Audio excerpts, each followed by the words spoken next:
আসসালামু আলাইকুম। ঈদুল আজহার দ্বিতীয় দিন, বাসায় আছি, বউ বাচ্চার সঙ্গে আছি। আজ বউ বাচ্চার সঙ্গে থাকলে সব সময় ব্যতিক্রম কিছু করতে মন চায়, তাই চিন্তা করলাম কি করব, গরুর মাংস রান্না করব। তাই বউকে বললাম, ফেরদৌসী গরুর মাংস রান্না করব, আমাকে সব কিছু রেডি করে দাও। এখানে নিয়ে নিয়েছি হাড় সহ 2 কেজি গরুর মাংস। এখানে আছে মশলার উপকরণ। গরুর মাংসের জন্য এখানে পরিমাণ মতো পেঁয়াজ নিয়ে নিয়েছি, স্টির করে দাও। দিয়ে দিব কয়েকটা কাঁচামরিচ, দিয়ে দিব কয়েকটা তেজপাতা, দিয়ে দিব গরম মশলা, দিয়ে দিব স্বাদ মতো লবণ, দিয়ে দিব আদা বাটা,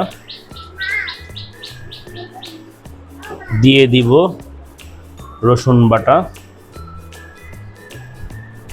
দিয়ে দিব পরিমাণ মতো হলুদের গুঁড়া,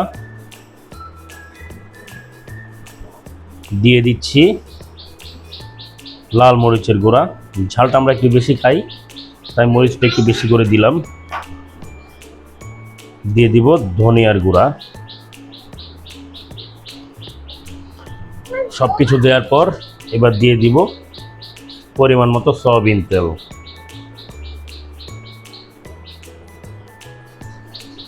এবার এটাকে ভালোভাবে মশলাটা মাংসর সাথে ভালোভাবে ম্যারিনেট করে নিব। ভালোভাবে মশলা মিশানো হয়ে গেছে। এখন এটাকে আমি ভালোভাবে গুছিয়ে দিয়ে 10 মিনিটের মতো দমে রেখে দিব। তারপরে এটাকে আমি চুলায় বসিয়ে দিব। এখন আমি চুলাটা অন করে দিব, যেহেতু গরুর মাংস হাই হিটে রান্না করব।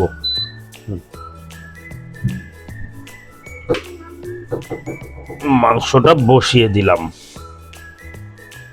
হাই হিটে রান্না করব প্রায় 20 মিনিট। তারপর মাংসটা ভালোভাবে কষিয়ে নিলাম, লাড়াচাড়া দিয়ে কয়েকবার চেক করে নিলাম।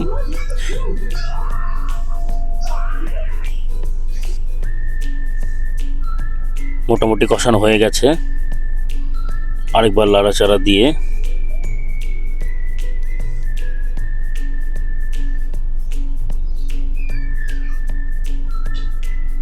মোটামুটি কষানো হয়ে গেছে।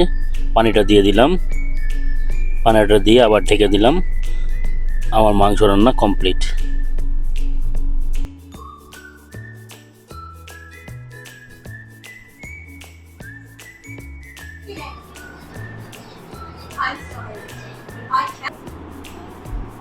রান্না শেষ। এবার আমি আমার মাংসটা একটু চেক করে দেখব।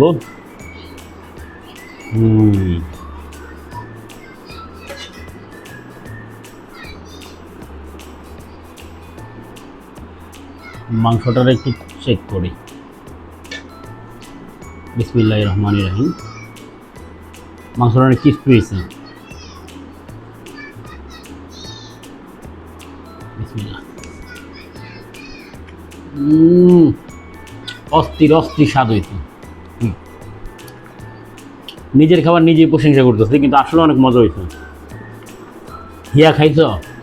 কেমন হয়েছে বলো, কেমন হয়েছে? কেমন ভালো? আপনারাও ফ্রি থাকলে বাসায় বসে বউকে রান্না করে খাওয়াবেন, বাচ্চাদেরকে খাওয়াবেন। আমার এই ভিডিও ভালো লাগলে আমার চ্যানেলকে সাবস্ক্রাইব করে দেবেন।